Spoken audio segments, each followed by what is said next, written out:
అచ్చు మీరు పందలపాక అప్పారావు గారి హోటల్లో తినేటట్టుగా తినాలి అనుకుంటే కనుక ఇలా ఒక పేపర్ ప్లేట్ తీసుకుని పేపర్ ప్లేట్ పైన ముందుగా తయారు చేసి పెట్టుకున్న పలావ్ని వేసుకుని దానిపైన ఈ చికెన్ ఫ్రై బిట్ని కూడా వేసుకుని చక్కగా మళ్ళీ దానిపైన కొద్దిగా పలావ్ వేసుకుని ఫోల్డ్ చేసేసుకుంటే అచ్చు రాజమండ్రిలో పందలపాక అప్పారావు గారి పలావ్ని తిన్నట్టుగానే అనిపిస్తుందండి. నాకైతే సేమ్ టేస్ట్ వచ్చింది. మీరు కూడా ఇలానే ట్రై చేసి పందలపాక అప్పారావు గారి పలావు టేస్ట్ ఎలా వచ్చిందో ఈ వీడియో కామెంట్ సెక్షన్ కింద షేర్ చేయడం మాత్రం మర్చిపోవద్దండి. తప్పకుండా షేర్ చేయండి. హలో అండి, అందరికీ నమస్కారం. వెల్కమ్ టు మై ఛానల్ ఆహా ఏమి రుచి. ఈరోజు వీడియోలో నాన్ వెజ్ ప్రియులకు ఎంతో ఇష్టమైన చికెన్ పలావ్ను తయారు చేసి చూపించబోతున్నానండి. మీరు తమిళంలో చూశారు కదా, ఇది రాజమండ్రిలో ఎంతో ఫేమస్ అయిన పందలపాక అప్పారావు గారి పలావ్ రెసిపీ. తూర్పుగోదావరి జిల్లా భోజన ప్రియులు ఎంతో మెచ్చిన ఈ పలావు చాలా సార్లు రుచి చూడడం వల్ల ఆ టేస్ట్ ని మీకు కూడా పరిచయం చేయాలని ఈ వీడియోలో పందలపాక అప్పారావు పలావ్ని ఎలా తయారు చేసుకోవాలో చూపిస్తానండి. నాకైతే టేస్ట్ సూపర్ గా వచ్చిందండి. మరి మీరు కూడా ఇంట్లో తయారు చేసుకుని ఓ పట్టు పట్టండి. మరి వీడియోలోకి వెళ్లే ముందు మన ఛానల్లోకి ఎవరైనా కొత్తగా వస్తే గనక ఛానల్ని తప్పకుండా సబ్స్క్రైబ్ చేసుకోండి. పక్కనే బెల్ ఐకాన్ ఉంటుందండి, దానిపైన క్లిక్ చేస్తే నా వీడియో నోటిఫికేషన్స్ అన్ని కూడా మీకు వస్తాయండి. అలాగే వీడియో చూసే ముందు వీడియోని లైక్ చేయడం మాత్రం అస్సలు మర్చిపోవద్దండి.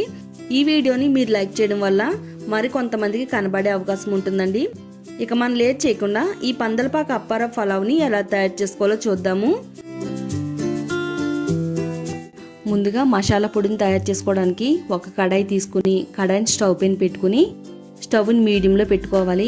కడాయి కొద్దిగా వేడైన తర్వాత ఒక స్పూన్ ధనియాలు, ఒక స్పూన్ జీలకర్ర, ఒక 4-5 యాలకులు, 4 లవంగాలు, ఒక హాఫ్ టేబుల్ స్పూను మిరియాలు, ఒక పావు కప్పు వరకు కస్తూరి మెంతి, ఒక 10 ఎండుమిరపకాయలు, అలాగే ఒక హాఫ్ టేబుల్ స్పూన్ వరకు అల్లం పొడి, ఒక స్పూన్ వరకు ఆవాలు వేసుకోవాలండి.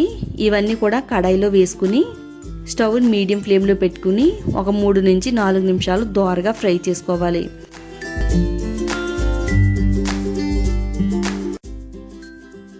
ఇవన్నీ కూడా బాగా ఫ్రై అయిన తర్వాత స్టవ్ ఆఫ్ చేసేసుకుని వీటిని ఒక ప్లేట్లోకి తీసుకుని చల్లారేంత వరకు పక్కన పెట్టుకుందాము.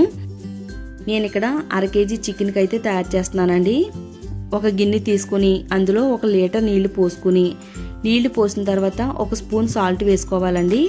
ఇప్పుడు స్టవ్ పైన పెట్టి నీళ్లు కొంచెం వేడైన తర్వాత ముందుగా శుభ్రం చేసి పెట్టుకున్న 1/2 కేజీ చికెన్ని ఈ నీటిలో పోసుకోవాలి. ఫస్ట్ అయితే స్టవ్ని హై ఫ్లేమ్లో పెట్టుకుని ఒక 10 నిమిషాల పాటు ఈ చికెన్ని ఉడికనివ్వాలి. 10 నిమిషాల తర్వాత స్టవ్ని మీడియం ఫ్లేమ్లో పెట్టుకుని మరో 10 నిమిషాలు ఉడకనివ్వాలండి. చికెన్ అంతా కూడా ఒక 20 మినిట్స్ ఉడికిన తర్వాత మనకి చికెన్ అనేది ఒక 80% అయితే ఉడికిపోయినట్టేనండి.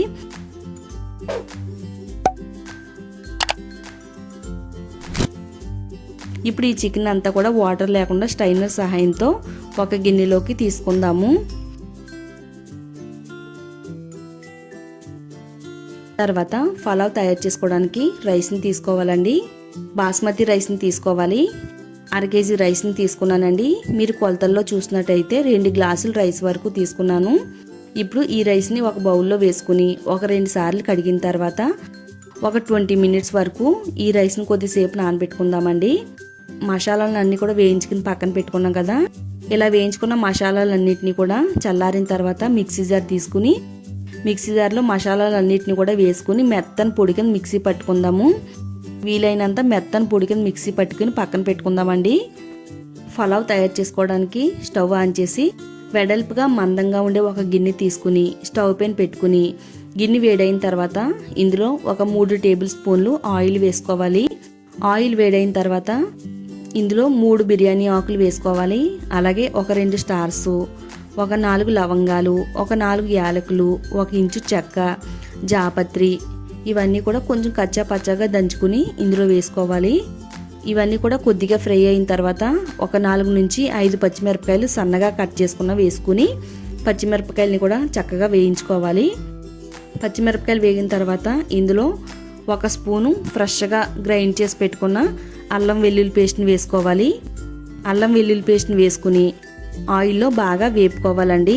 చక్కగా పచ్చివాసన అంతా పోయేంత వరకు అల్లం వెల్లుల్లి పేస్ట్ వేయించుకున్న తర్వాత ఇప్పుడు ఇందులో ఒక పావు కప్పు వరకు పుదీనా, ఒక పావు కప్పు వరకు కొత్తిమీర వేసుకుని ఇవన్నీ కూడా బాగా కలిపేసుకుని వీటిల్ని కూడా చక్కగా ఫ్రై చేసుకుందామండి.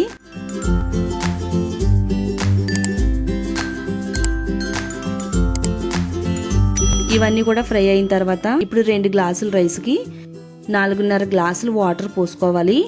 వాటర్ పోసుకున్న తర్వాత రుచికి తగినంత సాల్ట్ని కూడా వేసుకుని ఇప్పుడు దీనిపైన మూత పెట్టేసుకుని ఈ నీళ్ళని కొద్దిసేపు అయితే మరగనిద్దామండి. నీళ్ళన్నీ కూడా మరిగిన తర్వాత ఇప్పుడు ముందుగా నానబెట్టుకున్న రైస్ని నీళ్ళన్నీ కూడా వడపోసుకుని ఈ మరిగిన వాటర్లో వేసుకోవాలండి.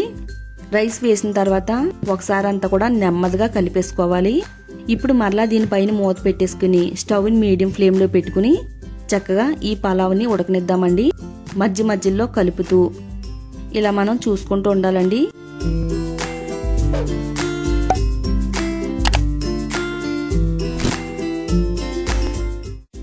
చూడండి చక్కగా నాకైతే పలావ్ అంతా కూడా నీళ్ళు ఏమీ లేకుండా చక్కగా పొడి పొడిగా రెడీ అయిందండి. నాకైతే ఇక్కడ పలావ్ అయితే రెడీ అయిపోయింది. ఇప్పుడు ఇలా రెడీ చేసుకున్నాం కదా, స్టవ్ ఆఫ్ చేసుకుని పక్కన పెట్టుకుందాము. ఇప్పుడు చికెన్ ఫ్రై వీటిని తయారు చేసుకోవడానికి ఒక కడాయి తీసుకుని అందులో ఒక 3 స్పూన్లు ఆయిల్ వేసుకోవాలండి. ఆయిల్ వేడైన తర్వాత మీడియం సైజులో ఉండే 2 ఉల్లిపాయలు తీసుకుని వీలైనంత సన్నని ముక్కల కింద కట్ చేసుకుని ఈ ఆయిల్లో వేసుకుని చక్కగా ఫ్రై చేసుకోవాలి. ఉల్లిపాయ ముక్కలన్నీ కూడా గోల్డ్ కలర్లోకి వచ్చేంత వరకు ఫ్రై చేసుకున్న తర్వాత ఇందులో 1 స్పూన్ అల్లం వెల్లుల్లి పేస్ట్ వేసుకోవాలి. అల్లం వెల్లుల్లి పేస్టు ఫ్రై అయిన తర్వాత ఇందులో ఒక పావు టేబుల్ స్పూను పసుపు వేసుకుని 1 నిమిషం ఫ్రై అయిన తర్వాత 1 స్పూన్ కారం కూడా వేసుకుందామండి. కారం వేసిన తర్వాత మరో 1 నిమిషం పాటు ఈ ఉల్లిపాయలని, కారాన్ని, పసుపుని ఫ్రై చేద్దామండి.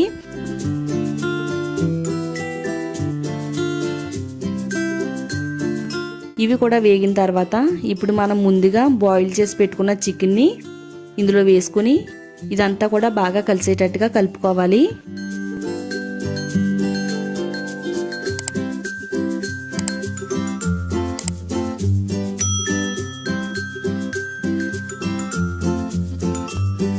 చికెన్ ముక్కలన్నిటికీ కూడా చక్కగా కారం పట్టిన తర్వాత ఒక 3 నిమిషాల పాటు ఉడకనిద్దామండి. 3 నిమిషాలు చికెన్ ఉడికిన తర్వాత ఇందులో ఒక మీడియం సైజులో ఉండే టమాటాని తీసుకుని మిక్సీలో వేసుకుని మెత్తగా గ్రైండ్ చేసుకుంటే మనకి గుజ్జులాగా అయితే తయారవుతుంది కదా. ఇలా గుజ్జులా రెడీ అయిన పేస్ట్ని ఒకసారి స్ట్రైన్ చేసుకుని ఈ పేస్ట్ని ఉడికిన ముక్కల్లో వేసుకుని చక్కగా కలిపేసుకోవాలండి.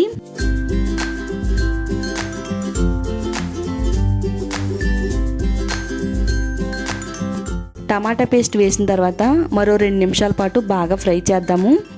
తర్వాత ఇందులో ఒక గుప్పిడి వరకు కరివేపాకును వేసుకుని చక్కగా ఇవన్నీ కూడా కలిసేటట్టుగా బాగా కలిపేసుకుందామండి.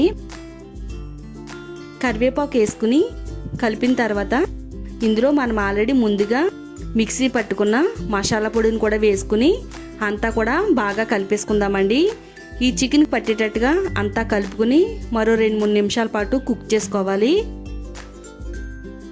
ఇవన్నీ బాగా కలిపిన తర్వాత ఇప్పుడు రుచికి తగినంత సాల్ట్ని కూడా వేసుకుందాము. మనం ఆల్రెడీ బాయిల్ చేసేటప్పుడు ఇందులో 1 స్పూన్ సాల్ట్ని వేసామండి.